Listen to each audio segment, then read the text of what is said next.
Now, here's an estimation of what a trade could look like. I'm thinking a third round pick to the Niners.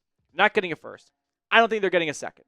I think there has to be some wiggle room with the 49ers, I think, looking to reset a little bit because they do have to pay Brock Purdy soon. They drafted Ricky Pearsall in the first round last year out of Florida. They love Juwan Jennings. I think they could be comfortable with Aiyuk not being on their roster and still being successful. So I think a third rounder could get it done. Sean and George Payton, they are not shy.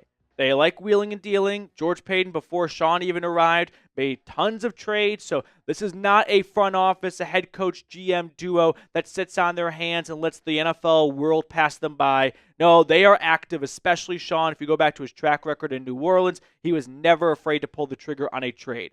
I personally am not expecting any kind of major wide receiver acquisition.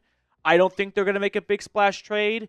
Deebo Samuel got traded to the Commanders, and the Broncos were never really all that even interested in him, and that looks like someone who could fit the Joker role quite well. So if they're not even picking up the phone for Deebo, why are they going to pick up the phone for an injured and maybe somewhat problematic receiver like Aiyuk, a little bit of a diva, if you will, which every receiver is a bit of a diva, but I don't personally believe you're going to see a headline that says the Denver Broncos just traded for insert huge name wide receiver or made a huge name wide receiver signing.